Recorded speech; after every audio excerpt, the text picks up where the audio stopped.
Olá, colegas doutores, doutorandos, mestres, mestrandos, pós-graduandos, pós-doutores. Para quem não me conhece, meu nome é Sara e eu decidi gravar alguns vídeos para dar um pontapé inicial em uma discussão que eu acho muito importante para a nossa vida e para a nossa carreira, que é uma discussão sobre os concursos para professores das universidades públicas do país. Ou seja, os concursos para magistério superior, para dar aula na graduação, na pós-graduação das universidades públicas do país.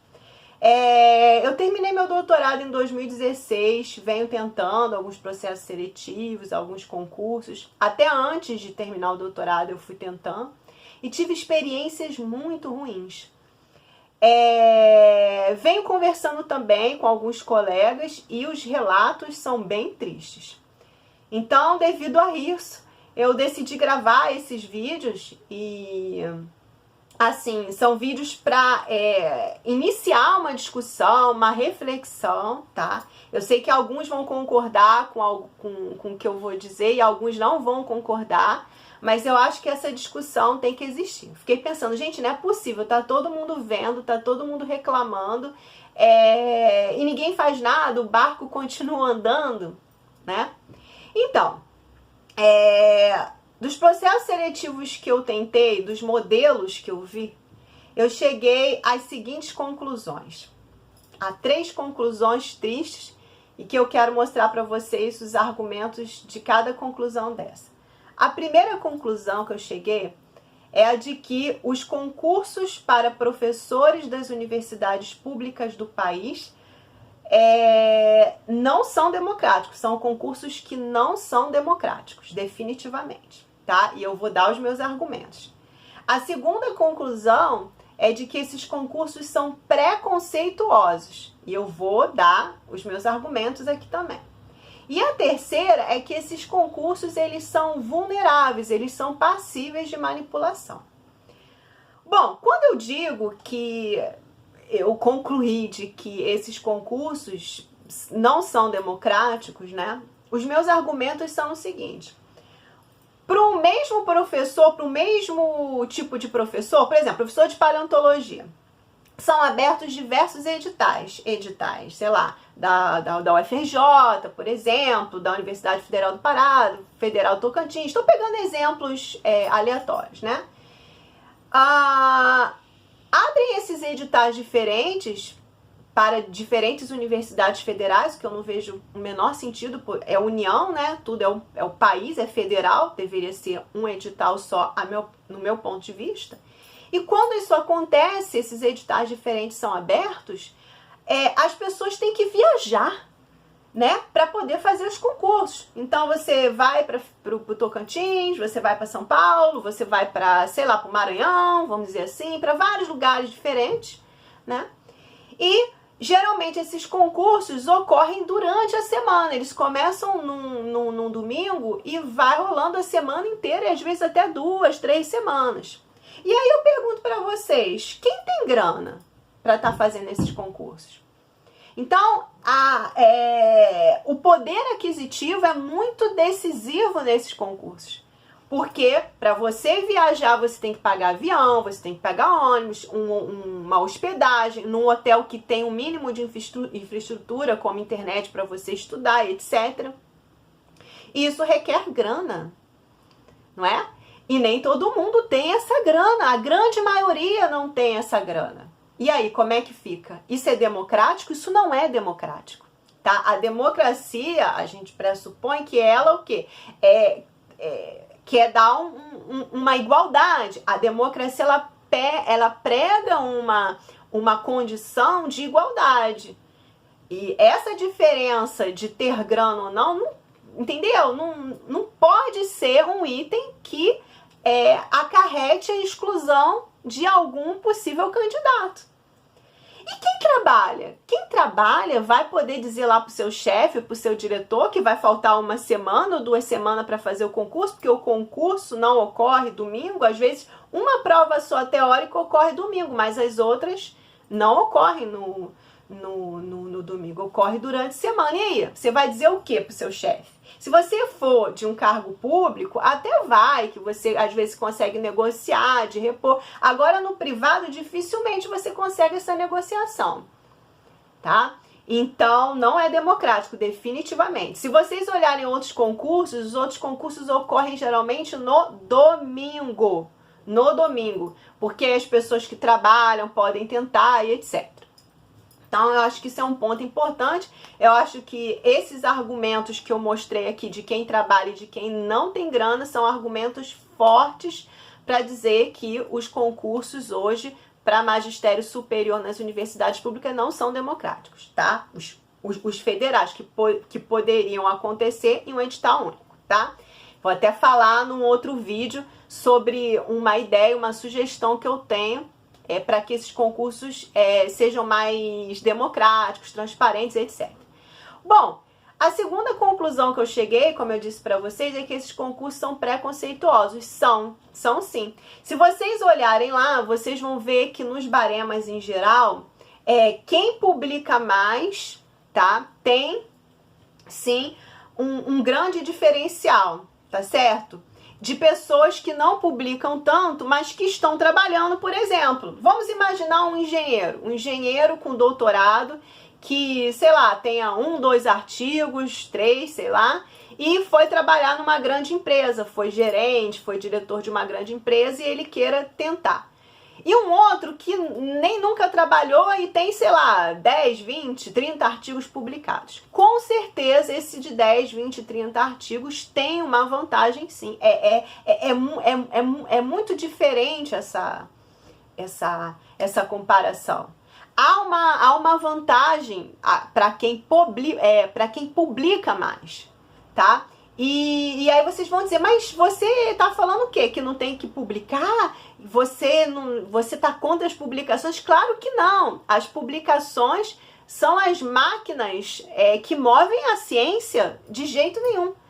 Agora, eu acho que a universidade ela não forma só para fazer paper. A universidade forma também os profissionais para eles ocuparem os cargos em empresas, em escolas, em outras instituições. Então, você também tem que ter no corpo docente pessoas com experiência profissional e não somente com paper, né? Então, isso é muito importante. Eu vou dar um exemplo na minha área, eu sou bióloga.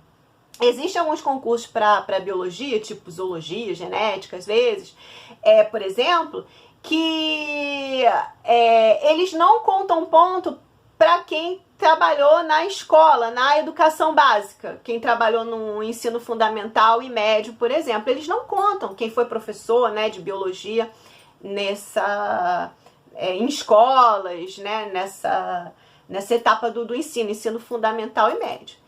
Eu acho isso uma aberração. Por quê? Porque muitos deles vão dar aula nos cursos de licenciatura, que são cursos que vão formar professores. Eu conheço gente que dá aula no curso da licenciatura que nunca pisou numa escola da educação básica. Isso é um absurdo, que nunca deu aula lá, que não tem a menor experiência, mas tem 1000 papers. Isso não dá certo. Perdoe-me, sabe? Pelo menos de acordo com a minha visão, não. Porque aquele professor de 1000 papers, de 1000 artigos, está formando quem vai trabalhar na escola, né? Ele tinha que ter alguma experiência, né? E às vezes o cara que não tem tantos papers, mas que já tinha experiência em escola e tinha doutorado, foi eliminado, não passou por causa disso, porque ele não tinha tantos papers, mas ele tinha uma experiência que não foi contada com o mesmo peso de publicação. Então, gente, isso tem que ser repensado sim, tá? No Brasil, nós não temos uma bolsa muito boa, né? Para que a gente possa também ficar se dando ao luxo de ficar só vivendo de bolsa, bolsa, bolsa. As pessoas se formam, elas querem ter a vida delas, querem casar, querem ter filho, querem ter casa, né? Querem sair da casa dos pais. E para isso, muitas vezes, tem que trabalhar. E a bolsa é muito pouca, a bolsa é curta, né? É pouca, né? Não é que nem de um país europeu que a bolsa paga tudo, paga até auxílio para cônjuge, não sei o que lá, paga auxílio moradia, plano de saúde, não. Então, a gente tem que pensar nessas coisas. As pessoas que vão para o mercado de trabalho, elas também, se elas têm qualificação, fizeram mestrado, doutorado, elas não podem disputar em desvantagem com quem nunca trabalhou fora, com quem só ficou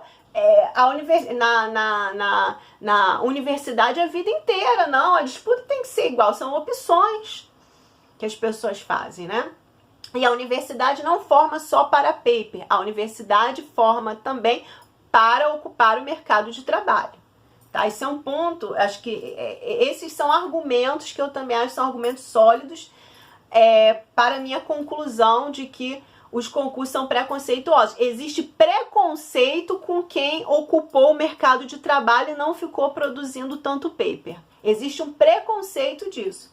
Agora, depois que aquela pessoa sai do mercado de trabalho, estiver num cargo efetivo dentro da universidade, aí sim ela vai ter tempo para fazer os papers, os livros, etc, etc. Tá bom? Isso é um ponto. O terceiro que eu falei para vocês seria... Ai, meu Deus, a vulnerabilidade da manipulação dos processos seletivos. Sim, sim. Então, vamos lá. Geralmente, os concursos são compostos de 3 etapas, não é? A prova escrita, a prova didática, né? Aquela prova de aula, e a prova de currículo, né? Eu acho até essa ordem meio errada, mas isso a gente vai falar em outro vídeo. Bom, essa prova escrita, tá? No geral, né? No geral, não são em todos os lugares, mas de maneira geral que eu vejo. Como que é essa prova escrita? Você tá aqui, você tem 10 temas para você estudar. Desses 10 temas, um tema vai ser sorteado e você vai dissertar sobre esse tema. Gente, pelo amor de Deus, vocês estão no século XXI, vocês acreditam nisso? Nessa prova teórica, isso é uma aberração. Ninguém domina 10 temas, nem o pessoal da banca que está avaliando você domina. E todos eles, antes das aulas, preparam as aulas deles, estudam aqueles temas. Ninguém domina 10 temas, né? Isso fica mais como loteria. Se cair um tema que você domine, legal. Se cair um tema que você não domine muito, você se ferrou. E tudo aquilo que você sabe dos outros temas não é levado em conta. Isso não existe. Né? Isso não existe, isso é manipulável, né?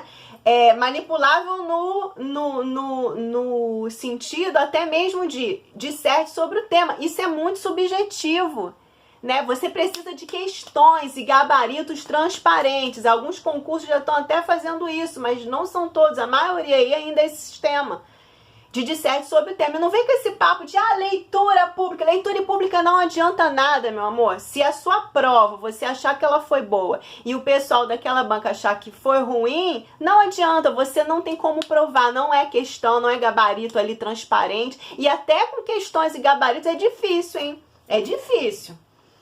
Então, pessoal, não vem com esse papo. É manipulável sim. As correções de uma prova de CERT sobre o tema é manipulável. Você não consegue provar muitas vezes que o que você colocou ali tá certo. É muito subjetivo, tá?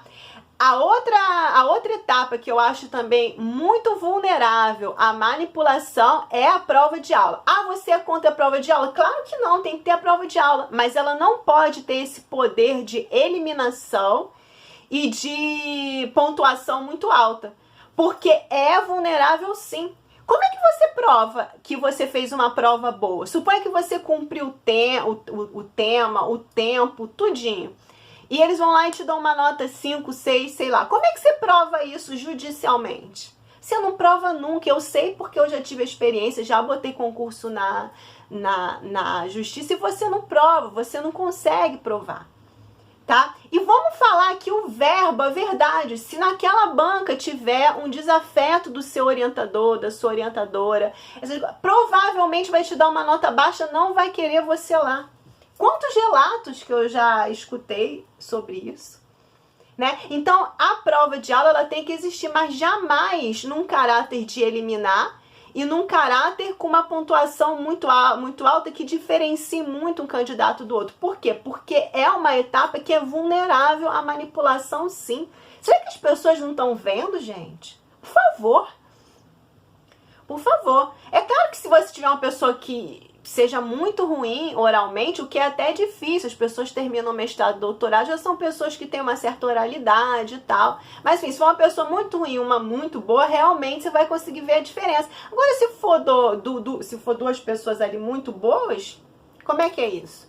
Então, gente, eu não, assim, sinceramente, eu não concordo com isso. Eu acho que é muito vulnerável para a manipulação. E vale dizer que alguns concursos não entregam a sua gravação no período de recurso, tá? Eu sei porque eu passei por isso e eu vou fazer um vídeo relatando isso, tá bom? Eu já passei por um processo seletivo em que me negaram a minha prova de aula, né, a minha gravação, e falaram assim, só vamos dar no final do certame, no final da prova. Quer dizer, isso é um absurdo. No final do concurso, né? No final do concurso. Isso é um absurdo. Eles não me deram no período de recurso, tá? Então, assim, eu acho isso tudo muito, muito ruim, muito triste, né? Enfim.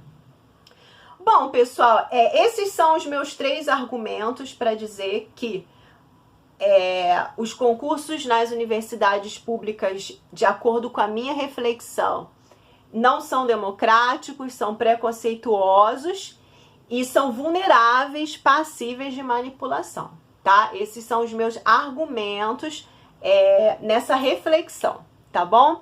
Agora, é claro, eu não sou dona da verdade, né? As pessoas podem pensar diferente, e eu acho que nós tínhamos que começar a tentar lutar de alguma forma para mudar isso, para que esses processos sejam mais democráticos, não sejam preconceituosos e não tenham margens para manipulação. Eu vou gravar outros vídeos dando algumas sugestões que eu acredito que sejam mais transparentes os processos seletivos, né? Enfim, é isso. Quem tiver relatos que queira contar, tô fazendo esse canal para isso, para levantar discussões, tá bom? E podem mandar e-mail sarapalino@yahoo.com.br, a gente marca uma live para você dar os seus relatos, as pessoas podem dar seus pontos de vista também, mas infelizmente esse é o meu ponto, é triste, eu queria dar outro relato, mas é esse o meu relato, tá? O meu ponto de vista, enfim, as minhas conclusões mediante as minhas experiências e mediante as conversas que eu tive com outros colegas. Bom, é isso, pessoal. Tchauzinho.